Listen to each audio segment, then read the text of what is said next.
एक बार गांव में बाढ़ आई। बाढ़ में निर्धन किसान राम दिन का सब कुछ नष्ट हो गया।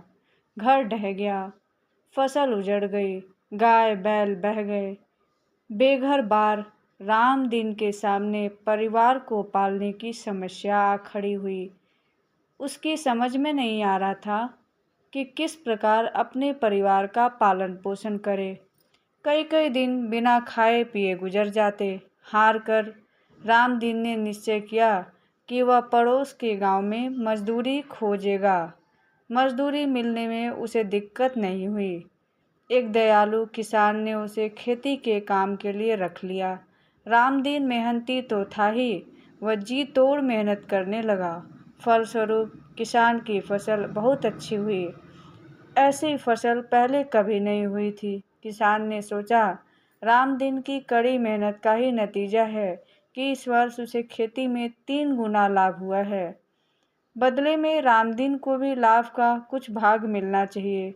उसने रामदीन को अपने पास बुलाया और कहा, रामदीन, तुम्हारी मेहनत से फसल में तिगुना लाभ हुआ है। मैं बहुत प्रसन्न हूँ। तुम्हें भी इसका लाभ कुछ भाग देना चाहता हूँ। तुम उसे अनाज के रूप में चाहते हो या किसी अन्य रूप में? रामदीन सोच में पड़ गया कि क्या मांगे, अनाज ले या कुछ और।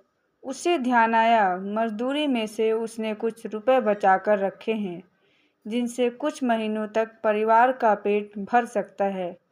उसने किसान से कहा, आपकी मुझ पर बड़ी कृपा रही है। लाभ के रूप में आप कुछ देना ही चाह रहे हैं तो खेती के लायक थोड़ी सी भूमि दे दीजिए, मैं उस पर खेती करूँगा। किसान को रामदीन की बात बुद्धिमत्तापूर्वक लगी।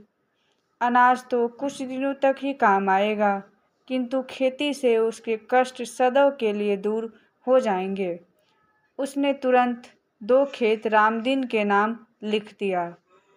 प्रसन्न रामदीन अपने गांव के एक धनी किसान के पास पहुंचा। उससे मदद मांगी कि अगर वह हफ्ते भर के लिए बैलों की एक जोड़ी उसे खेत जोतने के लिए दे दे तो उसका बड़ा उपकार होगा।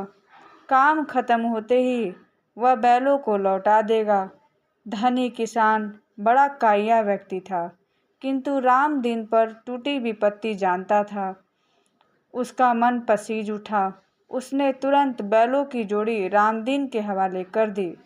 रामदीन ने खेतों की जुताई बुआई कर ली तो एक दोपहर वह बैलों को लौटाने आया। धनी किसान उस समय भोजन कर रहा था।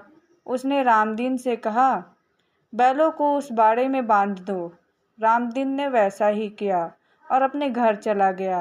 अभी वह अपने घर पहुंचकर सुस्ता ही रहा था कि धनी किसान ने दरवाज़ा खटखटाया और कहा, बैलों की जोड़ी कहाँ है?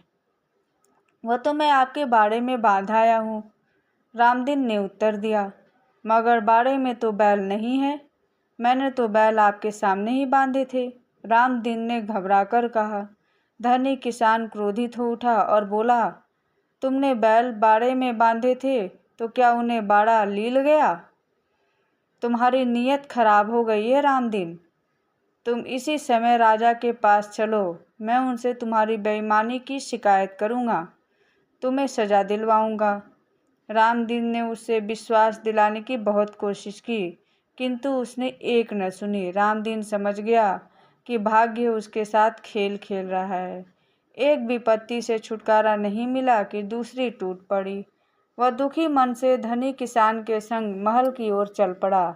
कुछ ही दूर गया था कि रास्ते पर तेजी से आते हुए एक घुड़सवार ने उसे अचानक धक्का देकर गिरा दिया। पत्थर से छिलकर रामदीन का दाहिना कान कट गया। जैसे ही वह सीधा हुआ, वैसे ही उसने घुड़सवार को लक्ष्य बनाकर लाठी फेंकी। संयोग से लाठी घोड़े के माथे पर लगी। घोड़ा छटपटाकर ढेर हो गया और कुछ ही पलों में मर गया। आग बबूला घुड़सवार ने रामदीन को पकड़ लिया और कहने लगा, तुमने मेरे प्यारे घोड़े को मार डाला, मैं तुम्हें राजा से मृत्यु दंड दिलवाऊंगा। यह कहकर घुड़सवार भी उसके साथ महल की ओर चल पड़ा। चलते चलते रात हो गई। उन्होंने नगर के बाहर डेरा डाल दिया। वहीं कुछ नट भी ठहरे हुए थे।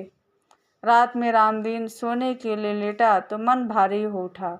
उसने सोचा कि दुर्भाग्यवश जो कुछ भी मेरे साथ घटता जा रहा है, चाहे उसमें मेरा कोई दोष हो या न हो, पर राजा आजन्म कारावास की सज़ा दिए बिना नहीं मानेगा।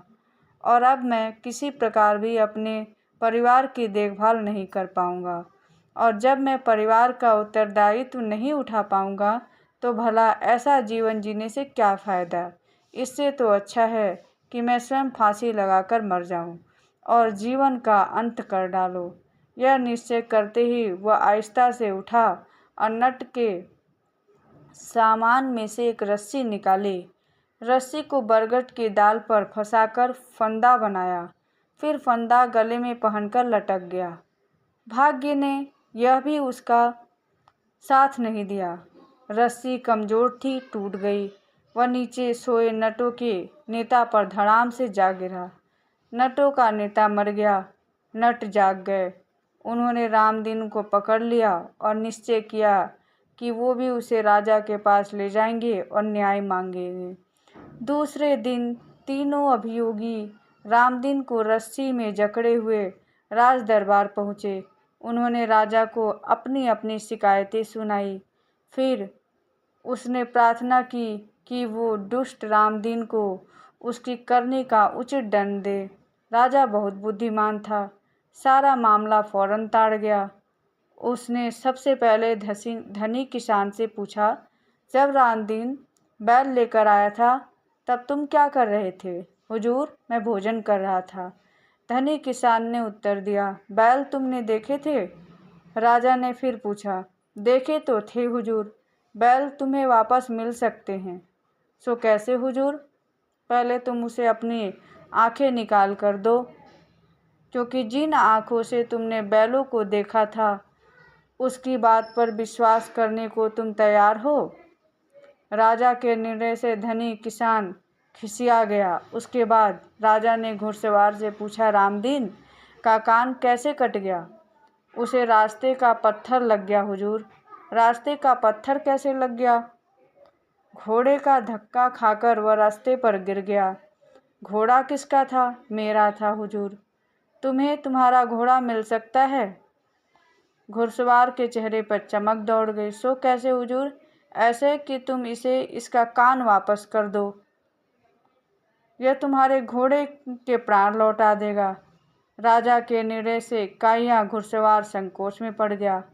अब बारी आई नटों की। राजा ने उनसे प्रश्न किया, रस्सी किसकी थी? हमारी थी हुजूर। इतनी कमज़ोर क्यों थी? उस पर चढ़कर हम रोज़ खेल दिखाते थे हुजूर, इसलिए घिस गई थी। तो ऐसा करते हैं कि तुम में से कोई नट इसी रस्सी का फंदा बनाकर डाल से लटक जाए।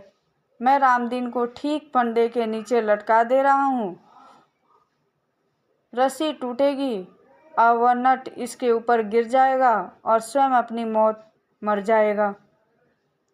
इस तरह इसे अपने किए की सज़ा मिल जाएगी। तो कोई नट तैयार है बरगद के पेड़ पर लटकने को? राजा का निर्णय सुनकर सारे नट लज्जा में पड़ गए। राजा ने रामदीन को फौरन छोड़ दिया। किस्मत भले ही आपको परेशान करे, पर हमें कभी हार नहीं माननी चाहिए। हमारी किस्मत हमें एक बार धोखा दे सकती है, 2 बार दे सकती है, पर बार बार धोखा नहीं दे सकती। लगातार मेहनत करने से ही सफलता मिलती है।